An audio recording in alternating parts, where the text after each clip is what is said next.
All right. Hi, folks. I'm Dan Dworkis, and this is the Emergency Mind Podcast, a space where we come together to bring, no, wait, that's not how it goes. A space where we bring together lessons from the emergency department and beyond about performing when it matters the most and applying knowledge under pressure. Thankfully, this intro is not one of the times when it matters the most to perform perfectly. Great way to start. We'll be talking a lot about errors and what to learn from them today. My guest this episode is Gareth Lock. Now, Gareth has been working in the field of human factors and non-technical skills since 2015 in multiple domains, including healthcare and oil and gas.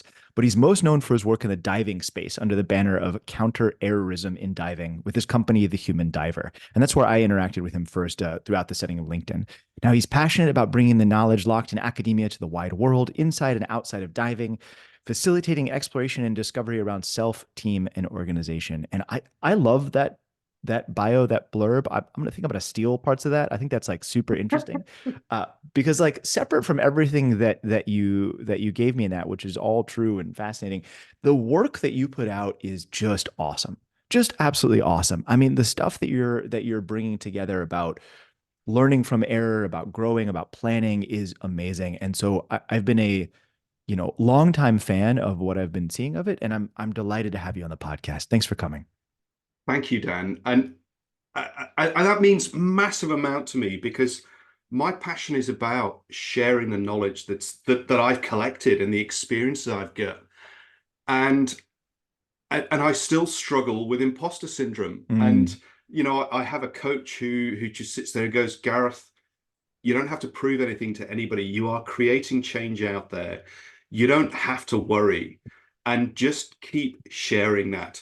And it's I love it. I want to show people the stuff that's locked and hidden, and getting it from academia, getting it from different posts, putting different perspectives on things, is one of my sort of I suppose forte strengths, looking mm, at things differently.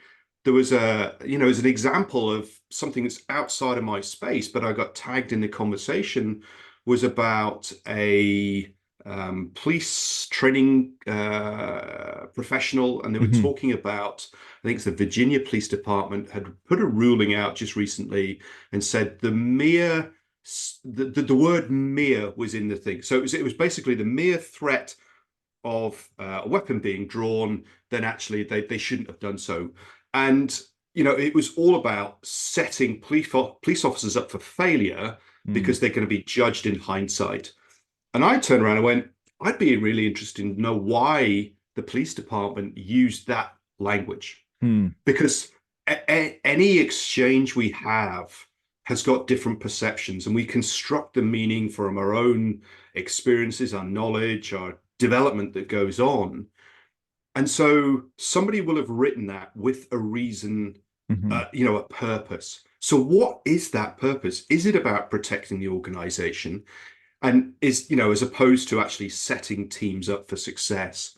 So whenever I see stuff, it's about, okay, how can I look at this differently? Hmm. And people go, oh, you're just being contrarian, or you're just being an arse because you're just picking holes in this. And it's like, yeah, but if we start to understand the different perspectives, we can get a much better idea of actually what's going on, because there is no truth.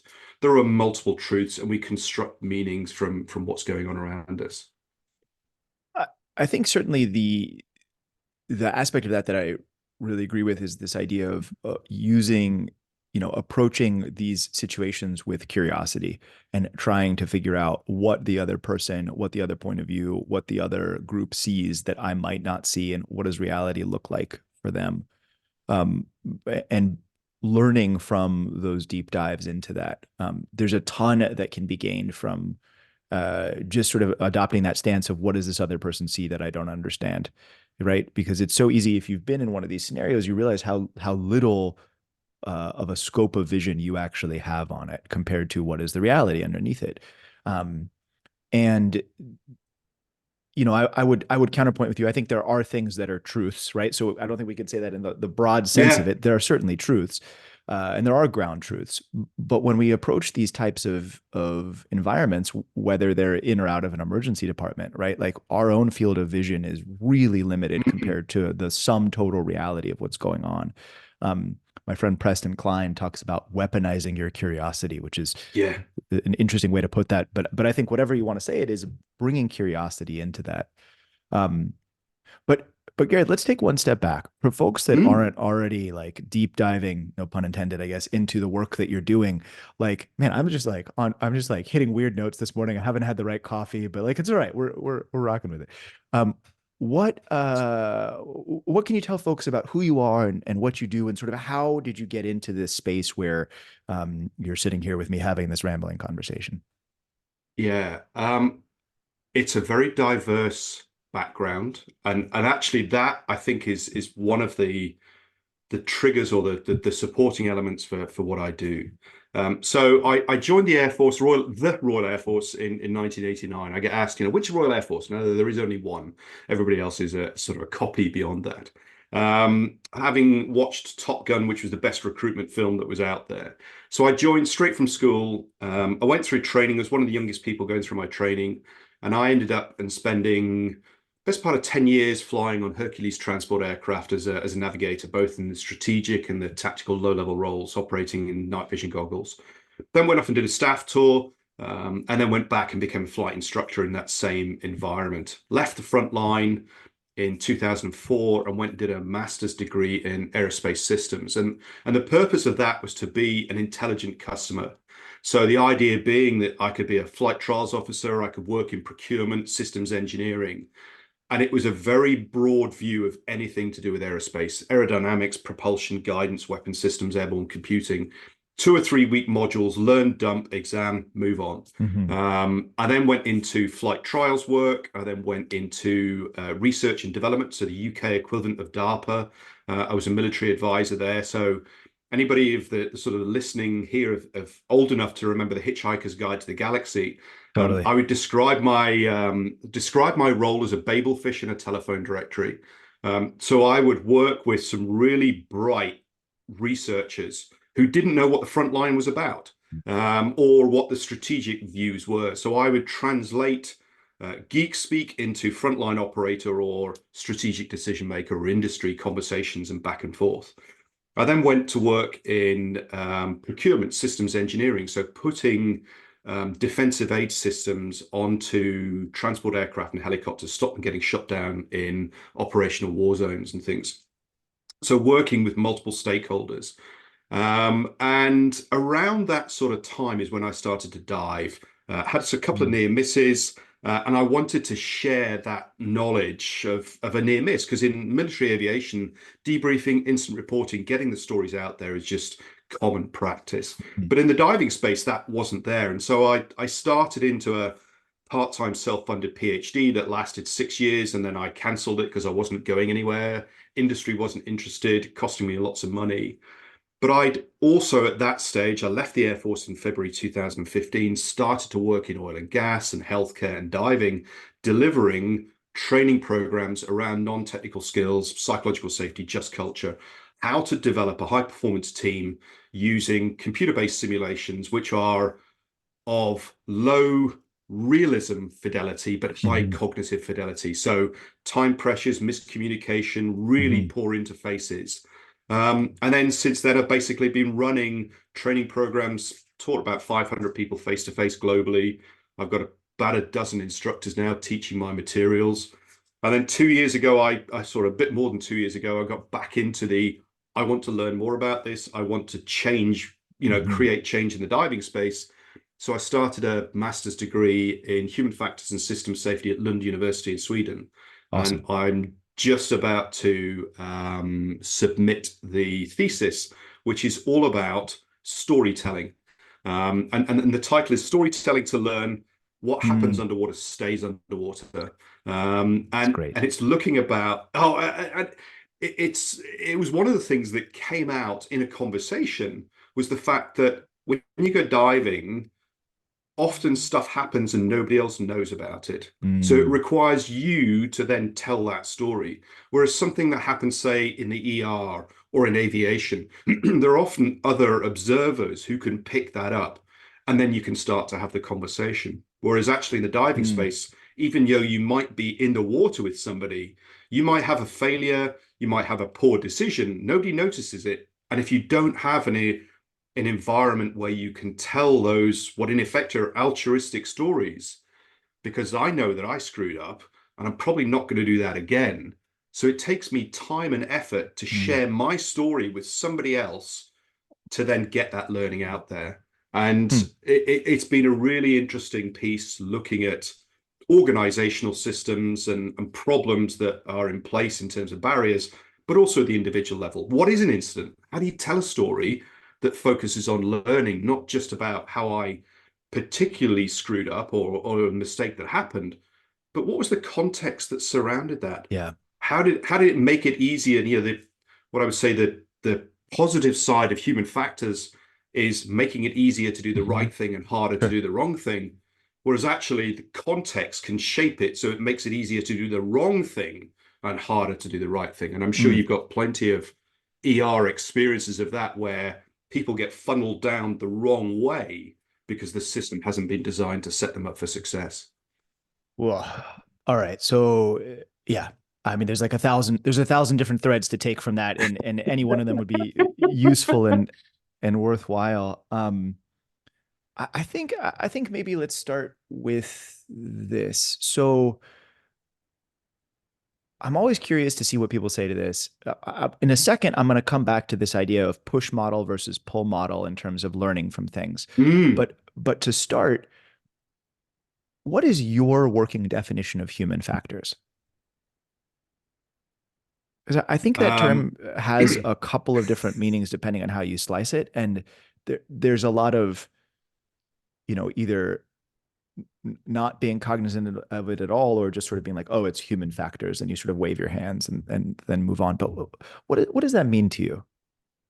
so the simple, one sentence bit would basically making it easier to do the right thing and harder to do the wrong thing. And Hmm. that thing could be teamwork, it could be communication, it could be interacting with a dive computer or a rebreather or an aircraft, or about ensuring, like we've just had 2 days ago with a collision on the end of the runway in Japan, Hmm. of ensuring that we create a safe environment. Now, safe in itself is an open term. So, a Hmm. very simple way, making it easier to do the right thing, harder to do the wrong thing. But it's the interactions with people, other people, yourself, self-awareness, your performance, technology, processes, procedures, the culture, the environment. So there's a series of 4 blogs by Steve Shorrock, and actually he talks about what is human factors Hmm. and what isn't human factors, and there are 4 different blogs for each one of those.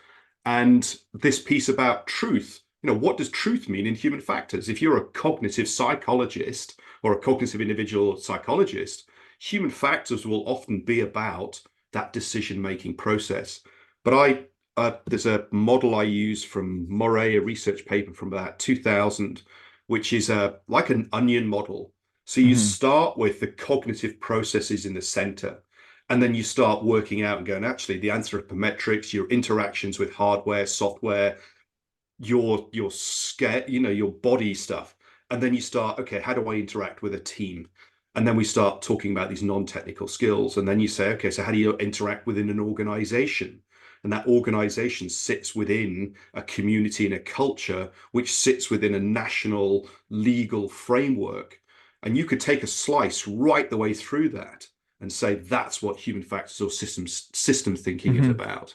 Sure. Um, So let's put a couple of real life examples onto that to give mm, some meat to that skeleton, so folks have a sense of what we're talking about if you're not already tracking human factor stuff. So probably even if you're not aware of it, the environment around you is designed, if you're in one of these fields that we all talk about, to nudge you towards doing things the right way, and that is sort of human factors, right? So a really top of mind example for me from last week was giving somebody an EpiPen injection, right? We had somebody that mhm. came in with anaphylaxis. They needed a shot of epinephrine.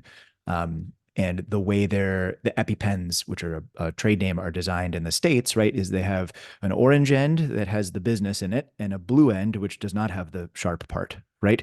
And so you have it's shaped in a very certain way. There's a giant arrow. You have to flick the cap off in order to arm it, and then you do it. And all of these things are designed so that you don't accidentally turn it upside down and inject yourself in the thumb, as opposed to injecting the patient underneath Mm. you.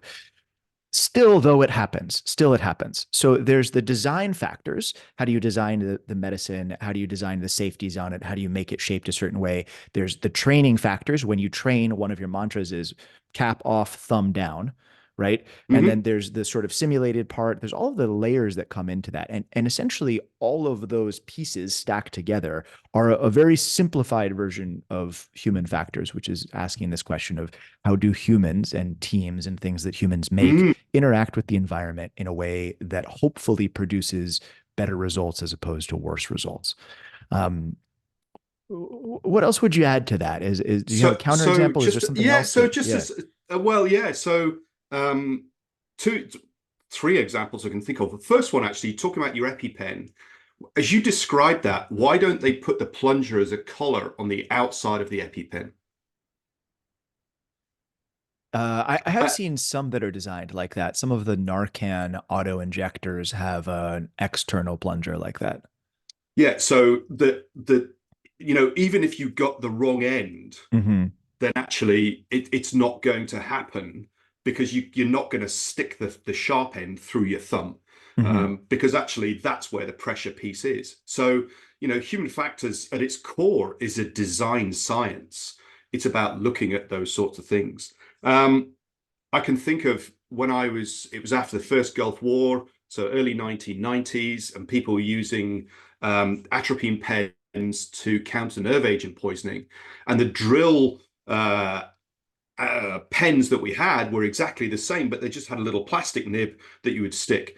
And one of the guys came back off operations and didn't empty out his respirator sac properly and ended up taking a live atropine pen into the training scenario, pulled it Mm, out, whacked it in his leg, a big scream, and went, "Oh!" And everyone's like, "Oh!" And so there is that piece of making sure that you don't end up with live rounds in sure, effect in a situation. And I'm just thinking of in the States, the mix-ups between taser shooting and live round shooting, and sure. actually placing weapons differently. The fact that they're different color to me is almost irrelevant because nobody picks it up and goes, "Oh, it's the yellow one or it's the Hmm. black one." That those what you think might be really obvious demarcations or discriminators in the height of the moment, they probably aren't. And that requires you, as a key thing, is to go and have a conversation with people Yep.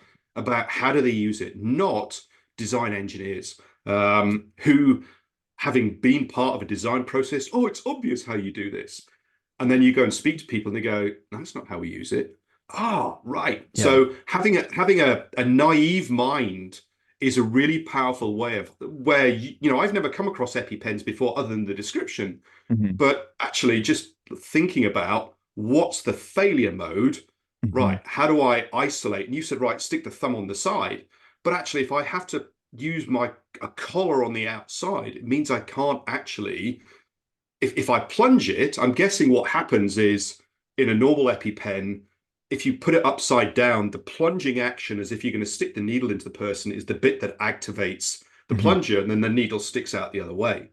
So as actually, if you put the collar, so it Hmm. when I got you. if you put the collar on the outside, you can't actually activate it because the collar won't trigger. Hmm.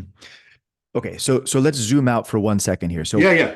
So there's two things we're talking about. So one is um, this question of what's the failure mode of something, right? Anytime you're doing a process that has to work in a must not fail environment, whatever that must not fail environment is, you're Mhm. underwater, you're in space, you're in an ER, whatever it is, right?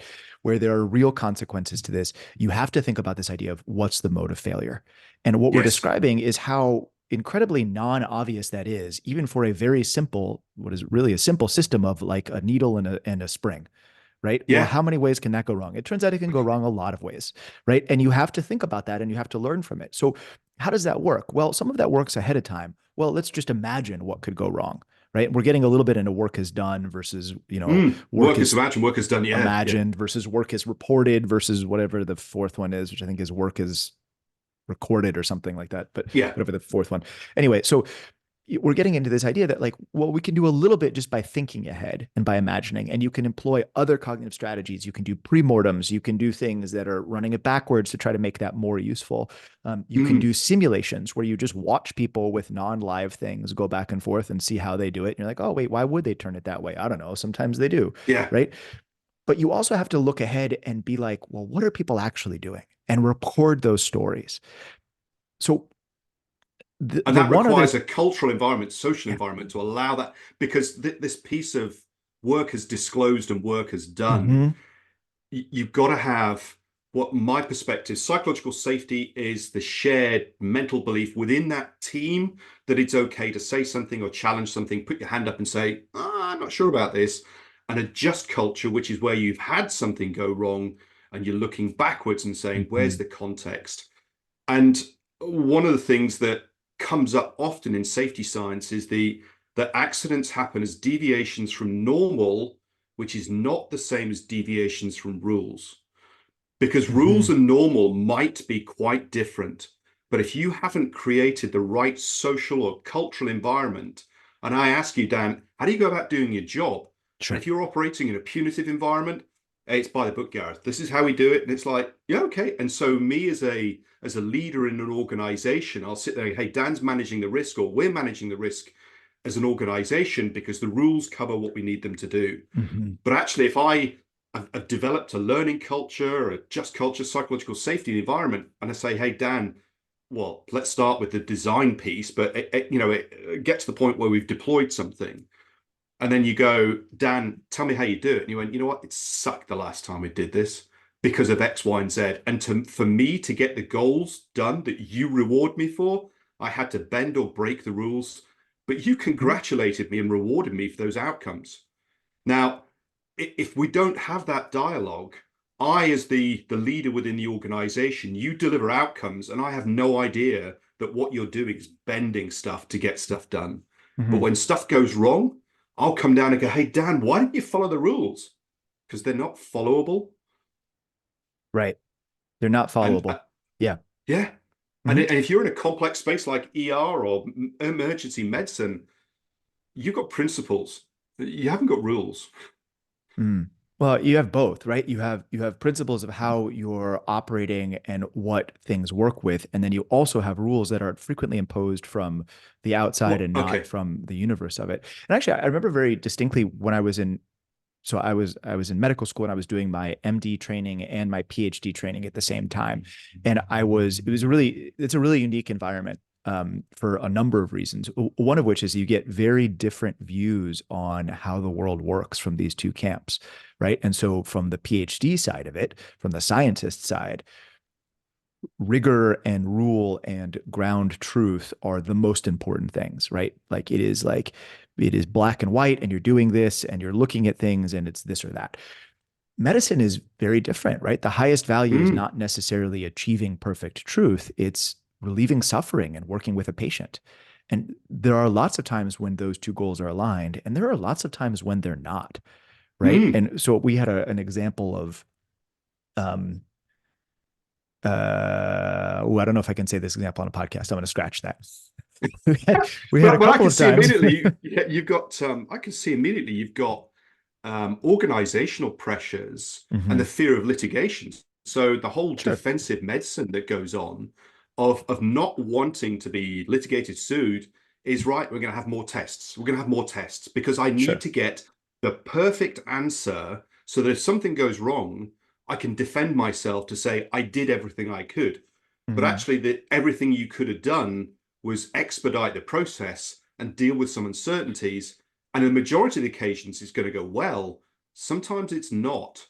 And it's that conversation that needs to happen with the survivors, the family, or Mhm. whatever.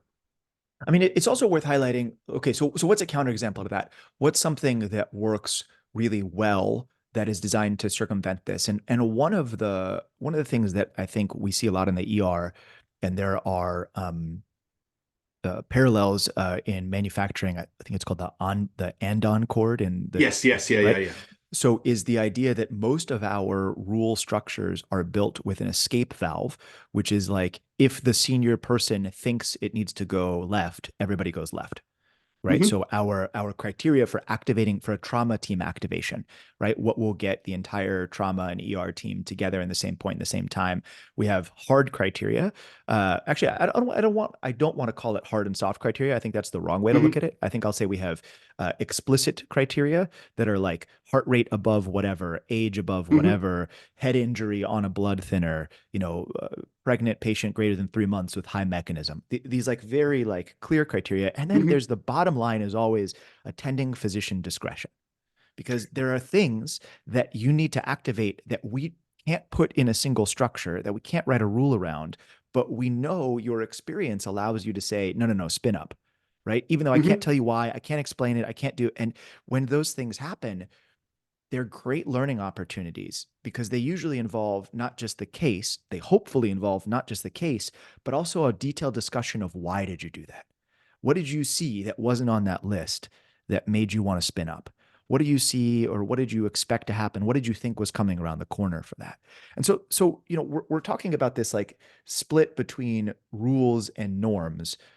And most of the time we talk about that as I guess a bad thing, right? Like not to label it, but I think it's a bad thing most of the time, or at least it's the source of confusion if it's not a bad thing, right? Because I would say norms Hmm. usually get stuff done, and it's often the rules that are in the wrong space, not the other way around. Um, these are big sweeping statements that probably have a lot of counterexamples, but I, there's also ways that yeah. that split is actually really worthwhile because we can't build rules that solve all these problems, especially on the cutting, bleeding edge of stuff.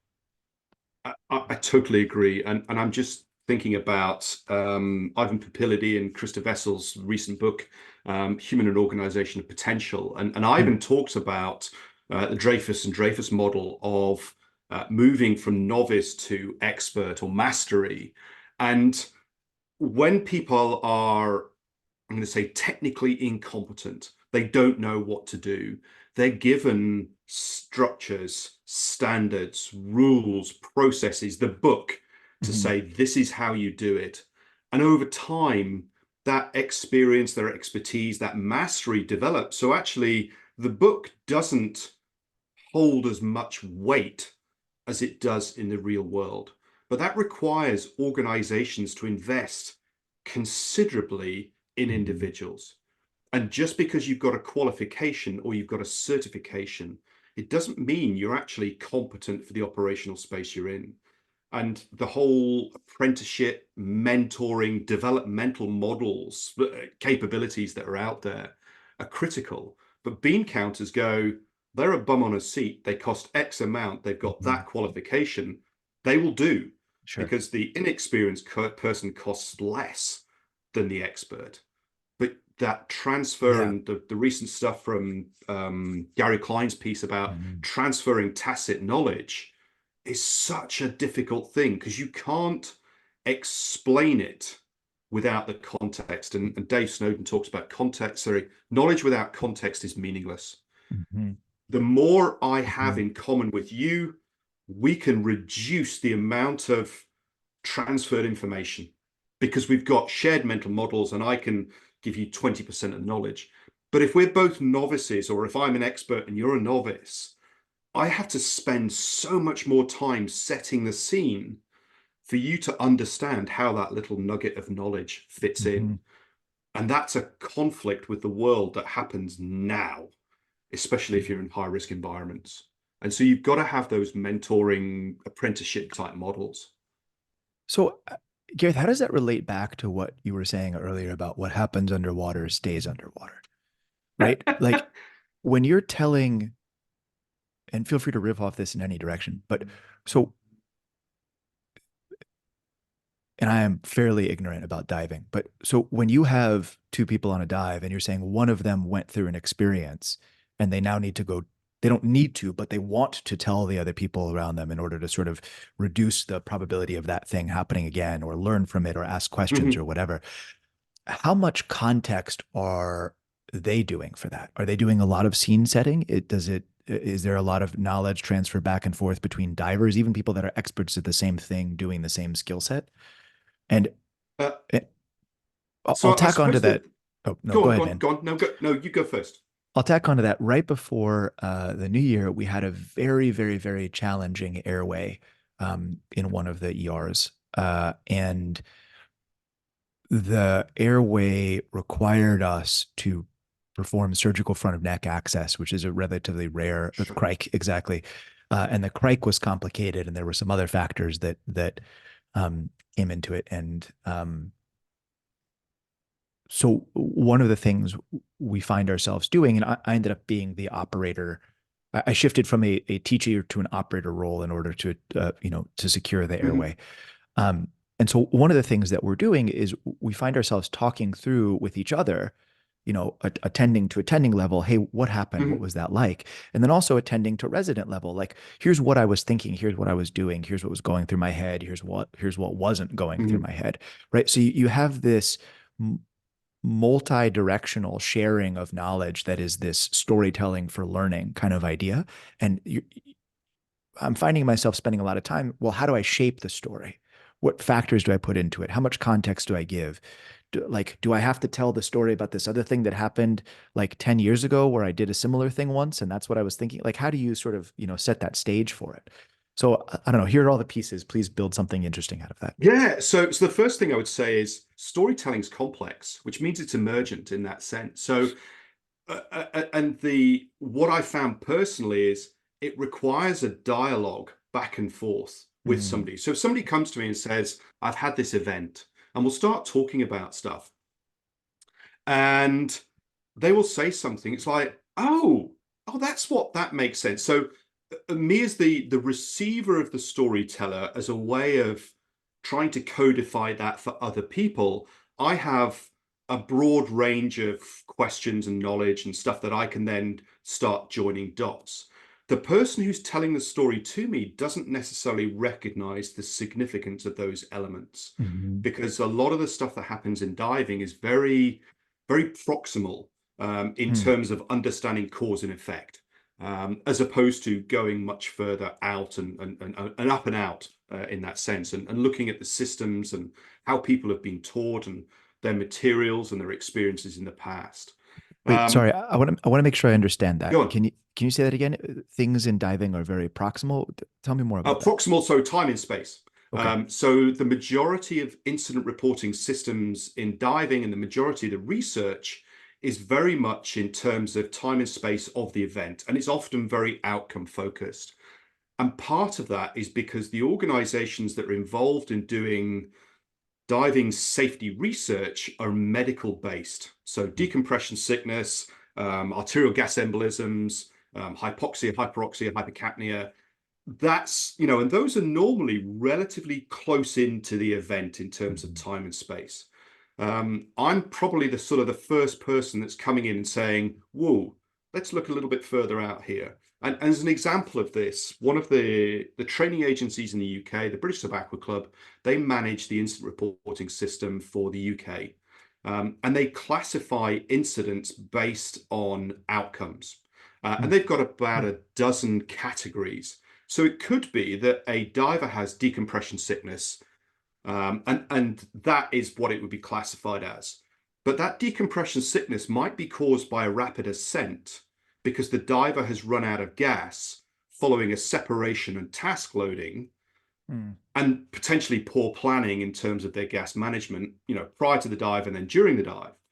So it would be classified as DCS, decompression sickness, but actually the learning is much further back in time and space. And the problem is, if we just look at the outcomes and classifications there, we don't look at the system's causes.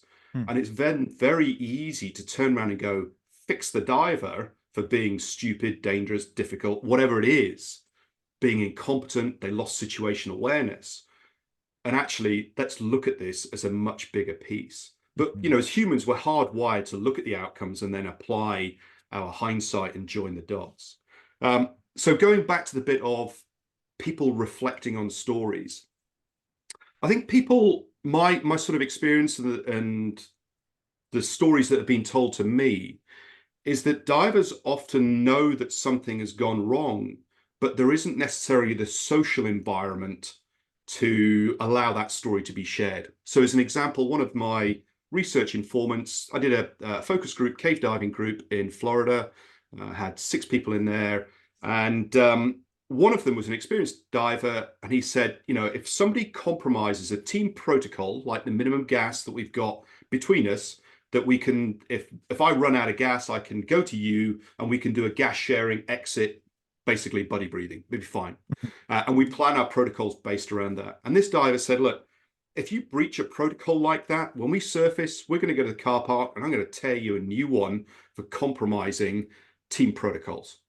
And it's like, ooh, I said, even before you'd understood the story, he went, yeah, because he's breached those standards and he knows what they are. Here's the hard rules, you don't break them. And then about 10 minutes later, one of the other guys said, 2 years ago, I was on a cave dive and I nearly ran out of gas. I breached my protocols and I haven't told anybody this story because I've been afraid of what would happen. And this guy was a really experienced cave diver using underwater scooters, rebreathers, going a long way back into a cave. And he said he got task loaded going in. He got flustered. They were doing a photo shoot. He forgot that he was working hard, didn't change gas when he was supposed to. And as he exited the dive, he sort of looked down at the pressure gauges and went, oh my God, this is not where it's supposed to be. And he had a whole bunch of mental factors and he didn't tell anybody about it.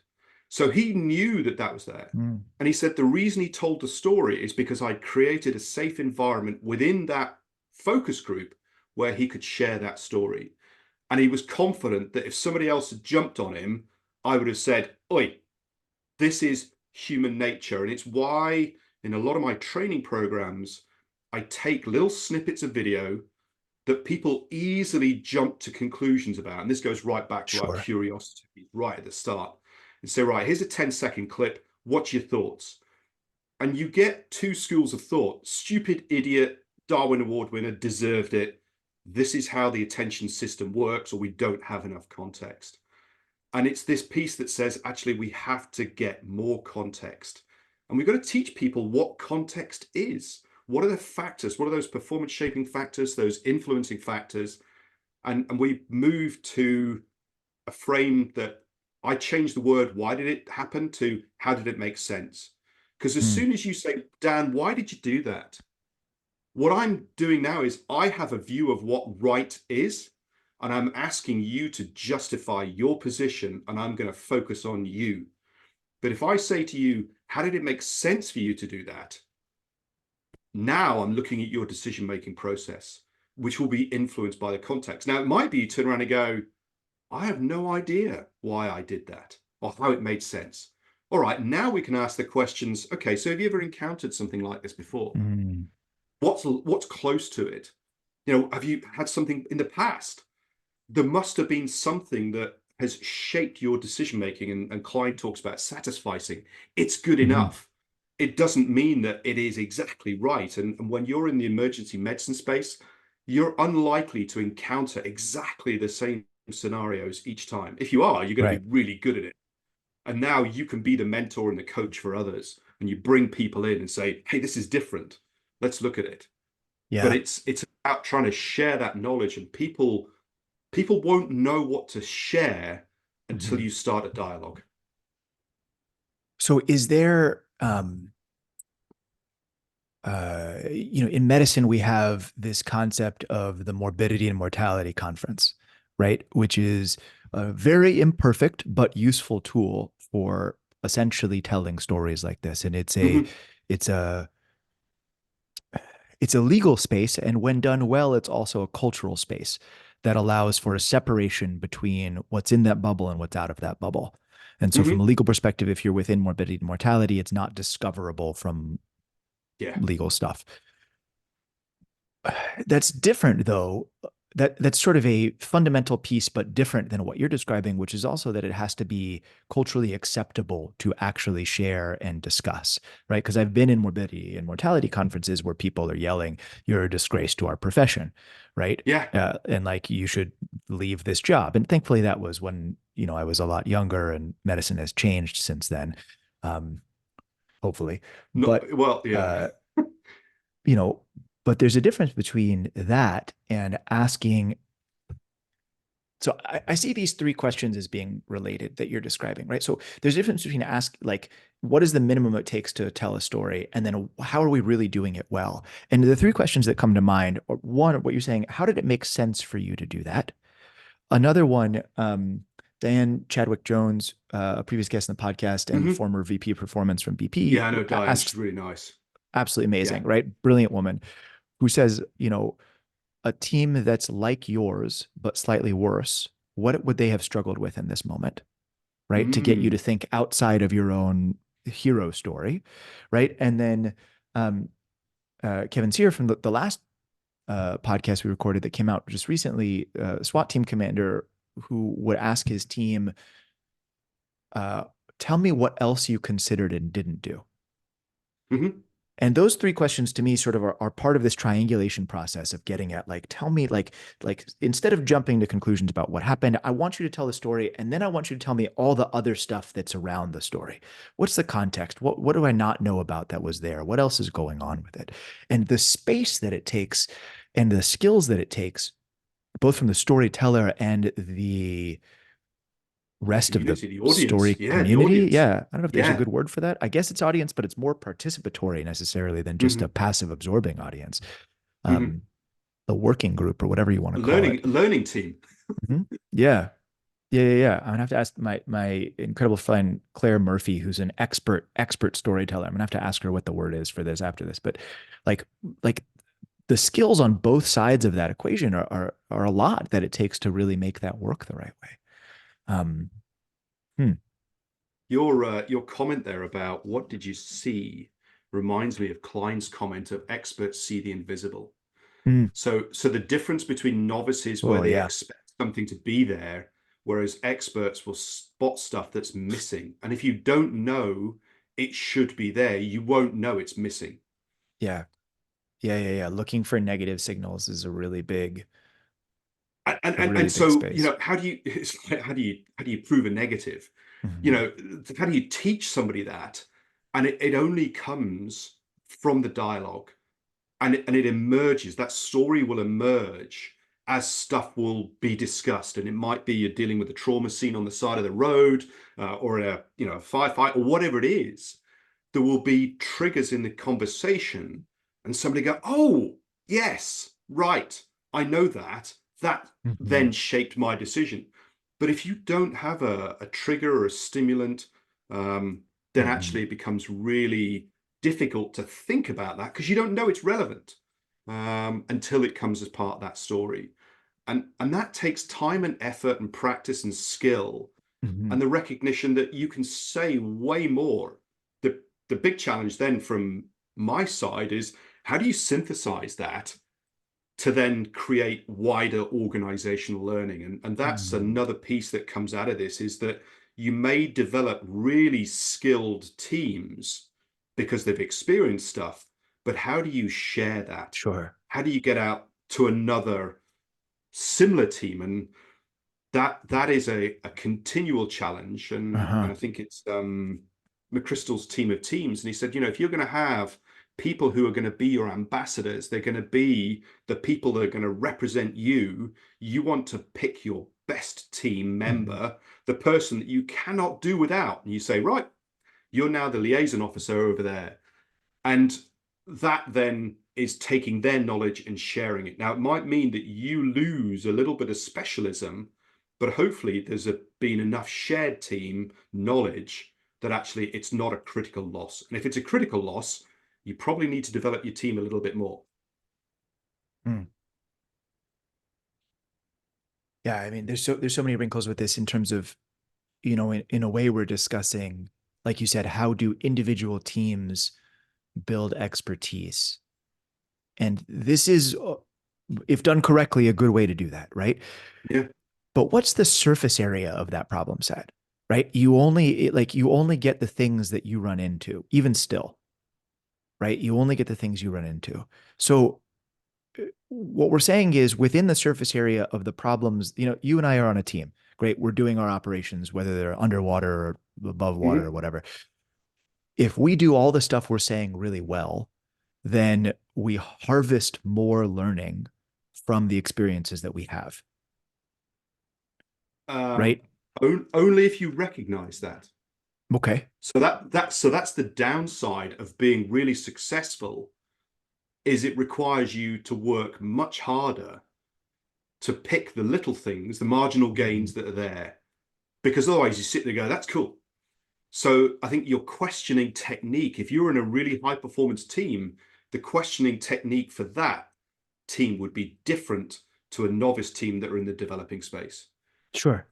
And so you can start playing, because you said we can only learn from the stuff that we've faced, but actually you can play the hypothetical game, Yeah. Perfect. and when you've got the expertise, you will have many more what ifs to think about and many more answers to those what ifs, and you create an emergent story accordingly. Mm-hmm.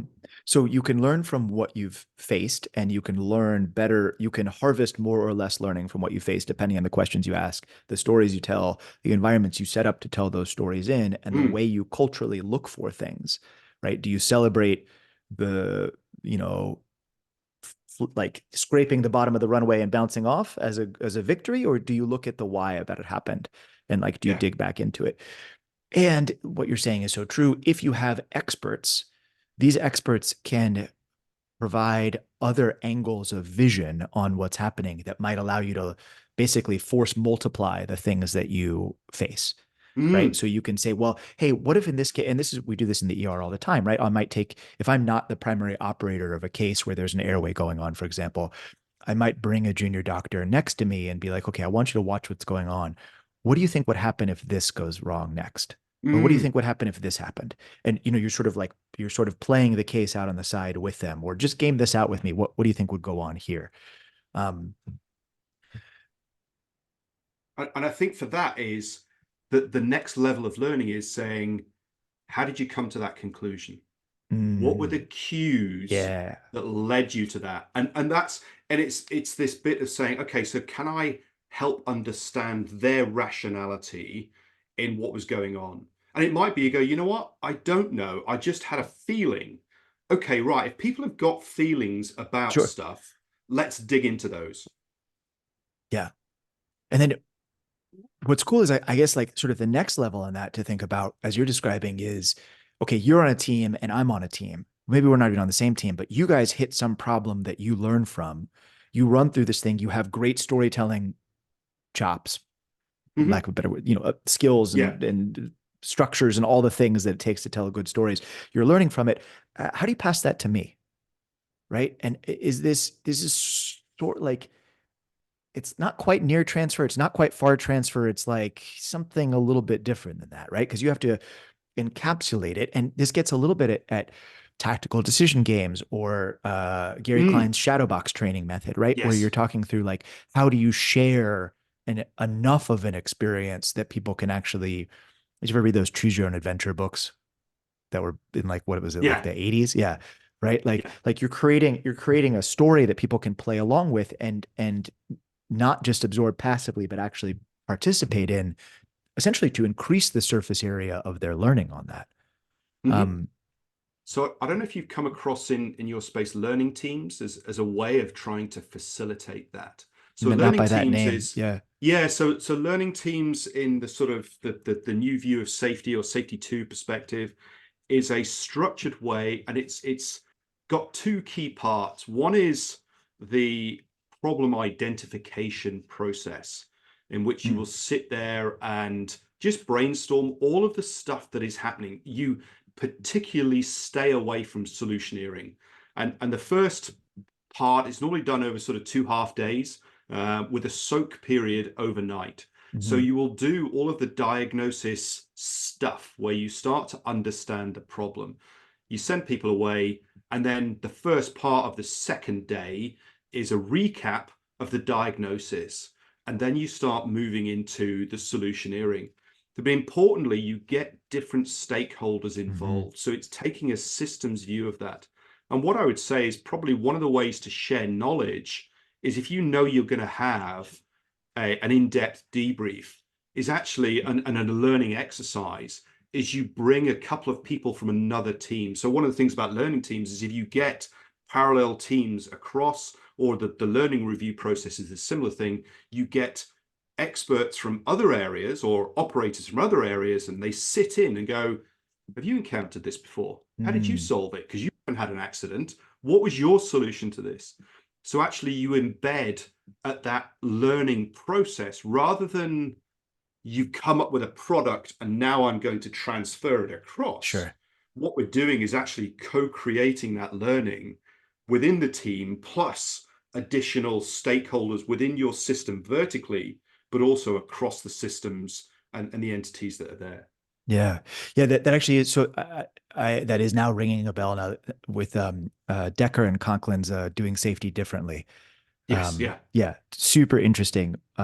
It's interesting also like how high touch that is, right? How much energy that requires to embed people Mm, from different teams together in that way. We were riffing a little bit before we turned the record button on about about the idea of being outside a team versus inside a team in some sense, mm, right? And I think what you're describing is really cool if you have the ability within a large organization to staff people that way, right? To devote the resources that it takes to smashing two teams together and being like, yeah. y'all figure this out as a unit right now. It's a lot hard, Learning it's a takes little bit time more and effort. challenging. Yeah. And Yeah. and learning often, I'm, I don't know, I'm going to make a statement here. Often, I'm going to say real learning doesn't happen immediately. Mm. And that means that you have these dialogues, you have these developments, you have these experiments because you're operating in the complex space, and they might take time to reach fruition. And in the modern pace of business, right, here we go. Here's a root cause analysis. Here's the thing. Yeah. Here's the person to fix. Here's the process to write. There we go. Solved it. Because actually, we've met the organizational need to show that we're doing something. Yeah. And again, that's another part of human factors and systems thinking is the fact that there are pressures outside, organizational pressures, leadership pressures, that public pressures that say you have to be seen to be doing something and something is Mhm. better than nothing. And that something actually might be wrong, which then causes more of a problem because you're dealing with a complex space. That certainly never happened in medicine ever. Yeah. We're, and, we're, and actually it's that piece of humans are amazing at coming up with ingenious situations. I think it's Snowden talks about running out of bed alarms in an ER, so they then actually gave the patients saucepans. So when they had a problem, that they didn't have enough patient alarms, so they just gave them something that they could actually make a sound with, saying, "I need some help." Now, that's not written in any book anywhere, but that's a bit of saying, okay, that patient needs to generate noise and get attention. What have we got to help them? Okay, here we go. yeah. Um, You find and something. you, yeah, uh, but to find something, you've got to create a mindset of creativity and curiosity. If you Mm. are developing automatons who are just doing stuff by rote because rote is easy to measure, then in the complex, uncertain space we're operating, you can't do that. You can Yeah. from a compliance point of view, Sure. but actually that doesn't give you successful outcomes. Well, it No. doesn't give you, it gives you a successful outcome because it meets the organization's need to say tick, tick, tick, but it might not actually give you what your priority outcome Right. is. Right.